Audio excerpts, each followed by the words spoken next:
Todavia, se na colisão envolveu-se um veículo do governo federal, que azar, hein? Então, a competência para apreciar a demanda será da Justiça Federal. É cada um no seu quadrado mesmo, né? É questão de competência, né? Estadual ou federal. E a municipal, que pode ser suprida totalmente pela estadual. Não incidindo o artigo 109.1, a demanda tramitará na Justiça Comum Estadual. Tal assertiva sinaliza que a Justiça Estadual é dotada de competência residual. Se a causa não precisar ser julgada por uma das justiças especializadas, nem pela Justiça Federal, que está compreendida dentro daquilo que a gente entende como Justiça Comum, então será julgada na Justiça Estadual. Dúvidas, meu povo?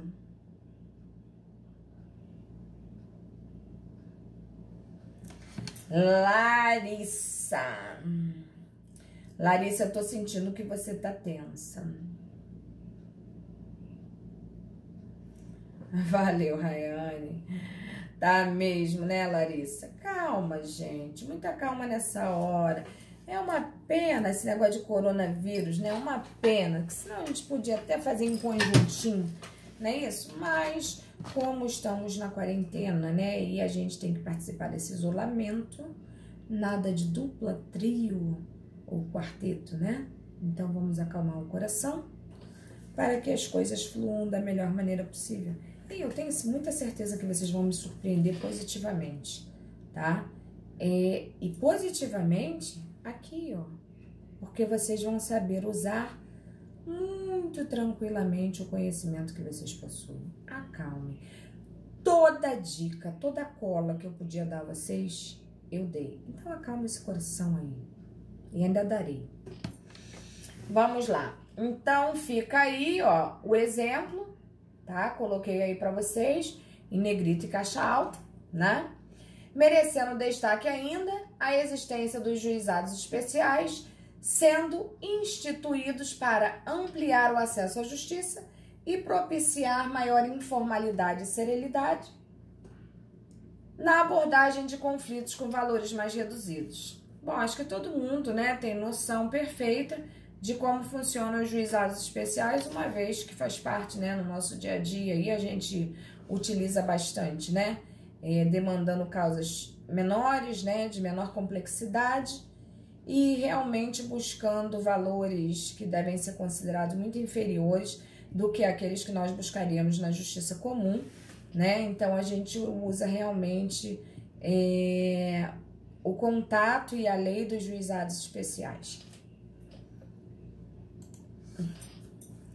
Ficou bem claro? Tô mesmo, kkk, ficou bem claro, amém. 1000 trabalhos para fazer, professora. Ó, Jesus, eu estou arrasada por vocês.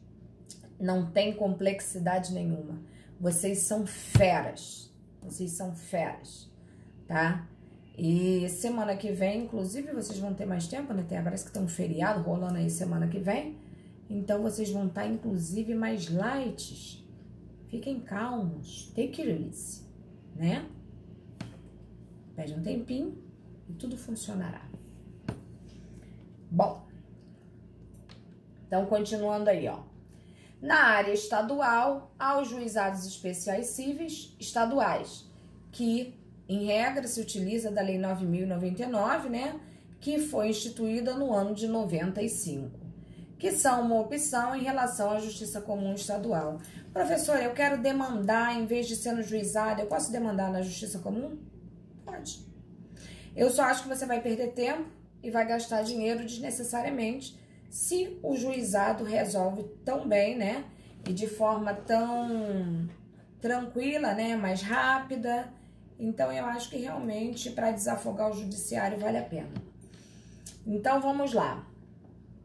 Que são uma opção em relação à Justiça Comum Estadual para os litigantes com causas relativas a valores de até 40 salários mínimos. No final dá tudo certo, Edinho, é isso aí. Na área federal, foram criados os juizados especiais federais, que funcionam exatamente igual os estaduais, só que a lei que os rege, né, é um pouco diferenciada. Seria 10.259, né, tendo caráter obrigatório, diferentemente da estadual, para apreciação das demandas com valor até 60 salários mínimos, tá? Então, se liga nisso aí, caráter obrigatório. A Lei 12.153 criou os juizados especiais das fazendas públicas, estaduais, com competência também absoluta, portanto, também obrigatória, para processar, conciliar e julgar causas cíveis de interesse dos estados, do Distrito Federal, dos territórios e municípios, também até o valor de 60 salários mínimos. Creio eu que vocês já tenham aprendido isso em processo civil, né? Eu tô aqui chovendo no molhado. Quando for assim, vocês podem falar, porque se é uma coisa que vocês já sabem, eu às vezes fico cansando vocês, entendeu? Então, quando vocês tiverem já o conhecimento sobre determinado assunto, vocês podem falar que eu pulo, não tem importância pra mim, não. Eu boto só como uma forma. Ai, que coisa fofa, Jesus Cristo, quando eu aperto essa bochecha, entendeu? Então, eu não me importo, não, eu não tenho esse tipo de vaidade, não, fiquem tranquilos. Então, vamos lá. Descoberta a justiça competente. É verdade, Eduardinho. Ai, gente, como eu canso. Descoberta a justiça competente, deve-se partir para análise da próxima pergunta que deve ser efetivada, né? Em qual foro devo ajuizar a demanda? Cabe aqui esclarecer que foro, F-O-R-O, é a circunscrição territorial. É aquilo que a gente chama de espaço geográfico, limite geográfico, né? Onde um ou mais juízos, que são os órgãos jurisdicionais, exercem suas funções, ao passo que o fórum é o prédio, né? Ele seria literalmente aquilo que você entra, né? A configuração material da coisa. Então, vamos lá. Não confundam foro com fórum. Então, vamos. Exercem suas funções, ao passo que o fórum é o prédio, a sede dos serviços forenses. Portanto, o endereçamento será feito ao foro e não ao fórum. Para definir qual foro competente, é necessário conhecer as regras de fixação de competência territorial previstas no Código de Processo Civil, que eu também tenho certeza que vocês já viram, né? E como eu coloquei aí em negrito para vocês, há 2 regras gerais e uma série de exceções.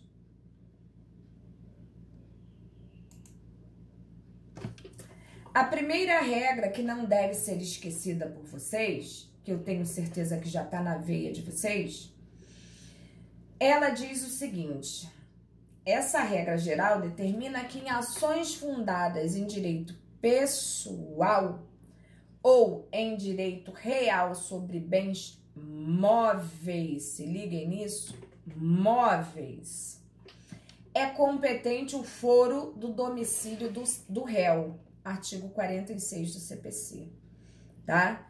Creio eu que hoje vocês já saibam a diferença básica entre direito real e direito pessoal, que a gente chama de direito obrigacional, né? É o direito entre as pessoas. A segunda regra nos diz o seguinte: dispõe para as ações fundadas em direitos reais sobre imóveis, né? Quando a gente fala de direitos reais, a gente está falando de propriedade, né? Ou seja, nas ações em que se discutem situações relativas a tal tipo de bem. Neste caso aqui, nós estamos diante do bem imóvel. Competente será, então, o foro do local da coisa.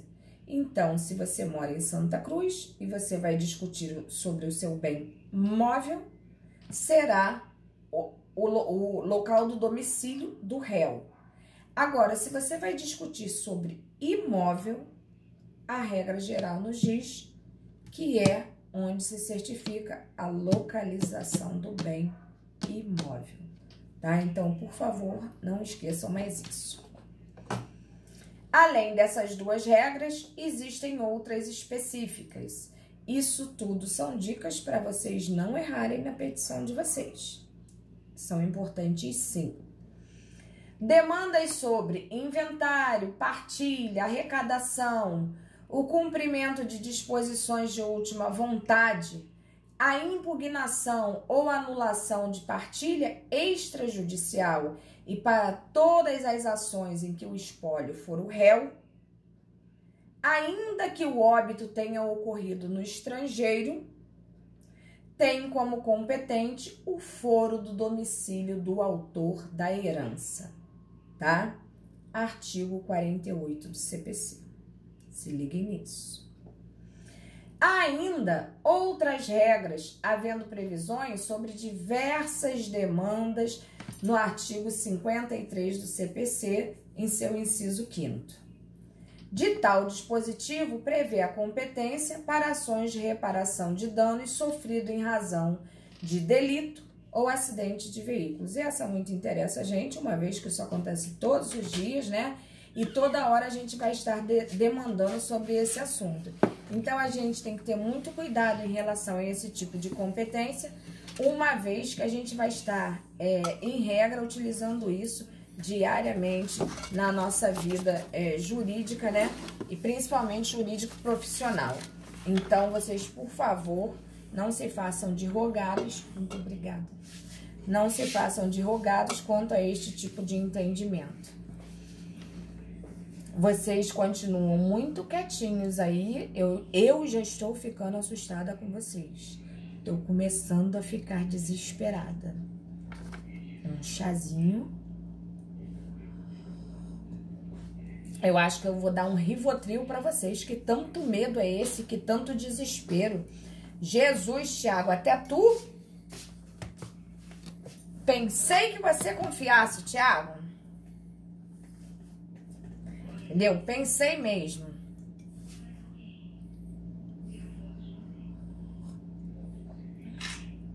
Então, vamos lá.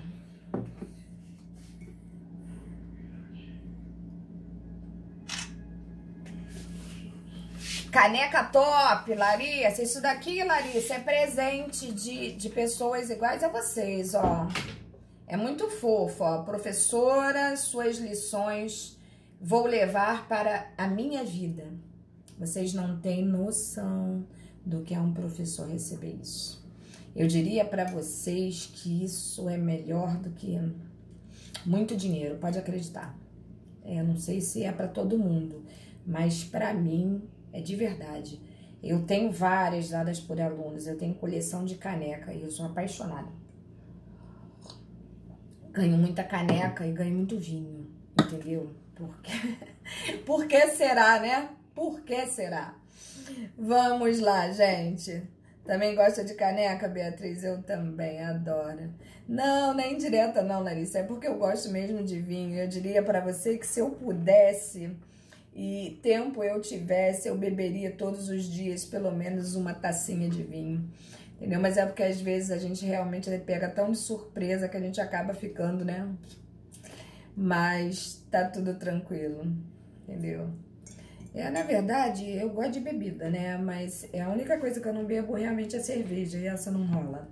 Essa eu não consigo gostar dela, entendeu? Eu sou uma carioca diferente. Sou uma carioca meio portuguesa, meio italiana, entendeu? Uma brasileira meio fora dos padrões, né? Mas tá bom. Vamos lá. Tira uma dúvida minha, professora. Vamos lá, Jefferson, se eu souber, com certeza. Das exceções, em qual caso a ação pode ser ajuizada pelo domicílio do autor? Depende da situação. Isso daí você vai ter que ir lá no artigo mesmo que eu estipulei ali para você. E você vai ver que existem situações em que demandará no domicílio do autor e outras demandará no domicílio do réu. E muitas das vezes também do alimentante ou do alimentando, e aí você realmente vai ter que ver no artigo a competência de certas situações, entendeu? Porque falar de cabeça são tantas as situações que realmente é complicado, mas o artigo disponibiliza para você todas as vezes que você houver realmente necessidade de saber. Fique tranquilo, estará disponível. Deixa eu me achar aqui. Raquel, chique demais é onde? Ai, chique demais são vocês, gente. Vamos lá. Qualificação das partes. A petição inicial indicará os nomes, os pré-nomes, né? O estado civil, casado, solteiro, viúvo, divorciado, não importa. A existência de união estável, então, deve ser comentada sim, né? Porque isso pode mudar toda uma configuração da petição, entendeu? Existem situações que você tem que comentar e se você não comentar, pode ser caso até de anulação. Então, a gente tem que ficar muito ligado nisso. Então, vamos lá. A profissão, número do CPF ou do CNPJ, como já foi falado lá atrás. O domicílio o endereço eletrônico, o domicílio e a residência do autor e réu. E cuidado com isso aí, porque apesar do artigo não falar, também deve constar o RG e a nacionalidade, tá? Base jurisprudencial. Isso não está na lei. Mas no Brasil convencionou-se a importância disso, tá? Tanto é a importância tanta que vocês sabem que eu atuo tanto na área civil quanto na área criminal. Inclusive, muito mais atuante até na área criminal. E quando a gente vai fazer uma busca, por exemplo, de uma pessoa que está com dívida em relação à justiça, no crime, quando a gente não tem o nome da pessoa, o CPF da pessoa, a busca é feita geralmente pelo RG ou pelo nome da mãe. Então, a gente tem que ter muito cuidado com isso. Quanto mais informações a gente tiver do demandado, entendeu? O demandante tem que colocar ali sim. Então, se liguem sempre nisso, tá? O RG e a nacionalidade, apesar de não constarem na lei, já convencionou-se pela jurisprudência que efetivamente deve ser utilizado. Tá? Na prova da ordem, vocês têm sempre que observar isso. Em regra, quando eles não pedem, não há necessidade. Mas não impede de você colocar. Eu colocaria, entendeu? Eu colocaria. Demonstra conhecimento, né? Vamos lá. A indicação do Estado Civil é importante para poder apurar adequadamente a capacidade processual das partes. Aquilo que nós vimos lá no nosso material 1. Né? Nós falamos muito sobre essa questão da capacidade e do quanto elas podem influenciar processualmente falando. São considerados estados civis as tradicionais condições de solteiro, casado, viúvo e divorciado. Nós também já sabíamos disso, né? É polêmico o reconhecimento da existência de estado civil referente à união estável. Apesar das pessoas gargantearem aí, né, que a união estável é igual ao casamento, não sei o que, é igual ao casamento na cabeça de quem fala, né? Porque, em verdade, existem ainda muitas diferenças referentes a esta situação. Não é menosprezando nem o casamento, nem a união estável, nem valorizando um sobre o outro. Estou falando apenas que existe diferenciação entre ambos. Então, não esqueçam. Quem a reconhece indica que as expressões companheiro e convivente são apropriadas. Quem não reconhece tal status entende correto indicar uma das expressões tradicionais acompanhada da expressão em união estável, tá? Posso utilizar também, né, como exemplo aqui para vocês, coloquei, ó, solteira em união estável. Arrego, né? Mas as pessoas fazem questão disso. Como se percebe, parece não haver maiores dificuldades para qualificar as partes na petição inicial. Petição inicial, vocês vão tirar de letra, vai fazer assim, ó, todo mundo com a mão nas costas, vão tirar onda. Contudo, pode acontecer de não saber todas, ou pelo menos parte das qualificações do réu, ou mesmo nem sequer saber o seu nome. Situação muito frequente, por exemplo, em causas possessórias, em que há invasores desconhecidos na posse do imóvel do autor. Se alguém invade o meu imóvel, em regra, não vai invadir o meu imóvel quem eu conheço. Até porque a pessoa não é maluca, né? Se ela conhece a gente, ela sabe do que a gente é capaz para defender um imóvel, não é isso? Em regra, quem invade o seu imóvel é quem não te conhece. E neste caso, se não te conhece, você também não vai conhecer quem lá está. E na hora de demandar contra esta criatura, como é que a gente chama ele? A gente não sabe o nome. E neste sentido, nós não podemos deixar de demandar só porque a gente não sabe o nome daquela criatura, né? Então, nós vamos ver como é que a gente resolve situações análogas a essa. Continuando aqui, ó. Como devo proceder em casos como este? Caso não disponha das informações previstas no 319, que aliás o 319, gente, ele responde quase tudo a gente, é verdade essa? Tem dúvida? Vai para 319. O autor poderá, na petição inicial, requerer ao juiz as diligências necessárias à sua obtenção. Lembra? Nós já falamos sobre isso. Na sequência, há previsão esclarecendo que a petição inicial não será indeferida se, a despeito da falta de tais dados, for possível a citação do réu. Caramba, professora, como é que se faria isso? Muito simples. Finalmente, consta que a petição inicial não será indeferida se a obtenção de tais informações tornarem impossível ou excessivamente oneroso o acesso à justiça. Se liga aí, olha como 319 é poderoso, né? Eis, então, exemplos para clarificar como fica a redação da qualificação. Quando o autor não sabe parte das qualificações do réu, podendo, para tanto, ficar da seguinte maneira. Exemplo. Julius Frank, qualificação desconhecida, você tem que colocar isso, tá? Com endereço no Largo São Francisco, número 10. Alguma coisa dessa criatura eu tenho que saber, né? Ali eu tô dando o nome, pós-nome, né? A qualificação eu desconheço quem é essa criatura, mas sei que ele atua ali, né? No endereço Largo do Machado, Largo de São Francisco, sei lá, número 10.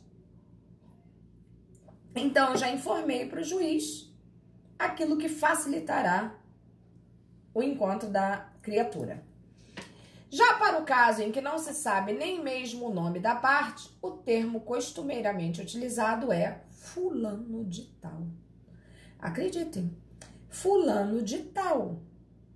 É isso mesmo, tá? Não sabemos o nome, é um fulano. E tem que ser colocado exatamente dessa maneira. Exemplo aí, ó. Fulano de tal, qualificações desconhecidas, ou seja, não sei nada do cara.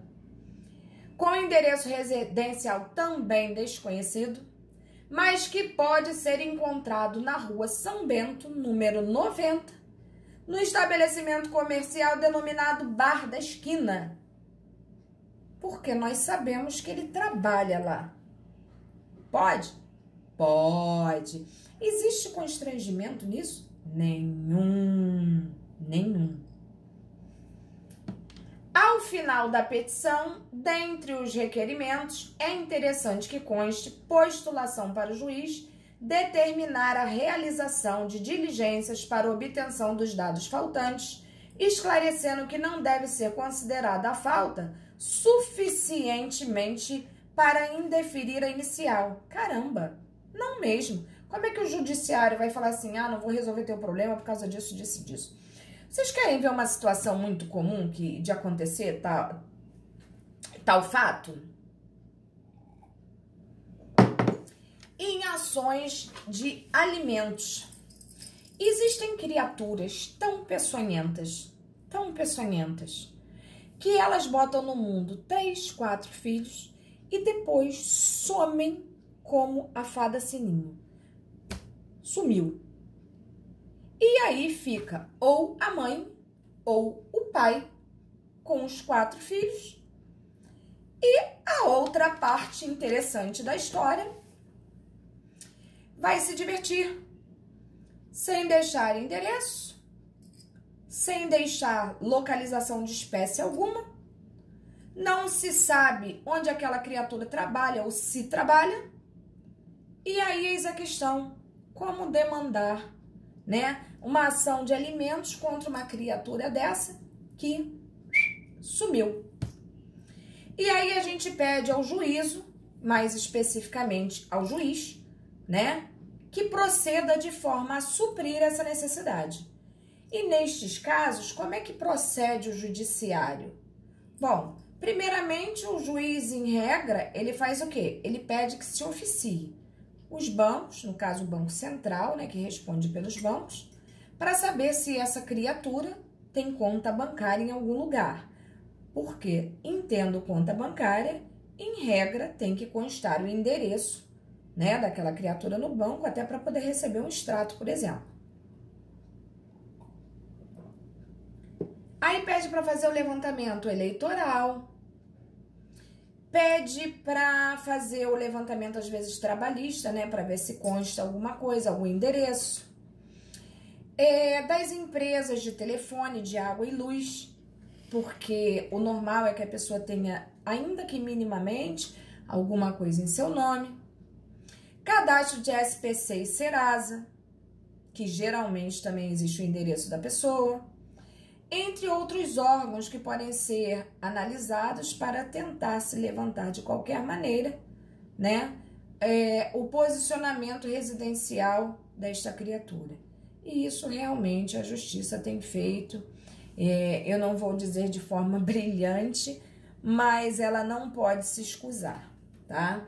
Fiquem vocês já sabendo disso. Até aqui tranquilo?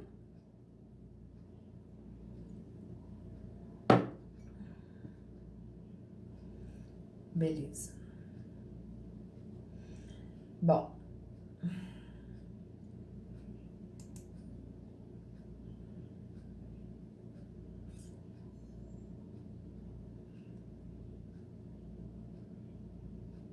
Você quer uma pausinha?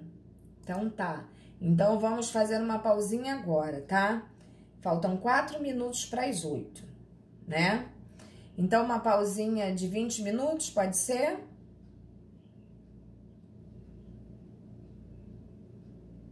Beleza? Dá para fazer um miojo, é verdade. É verdade, tem razão.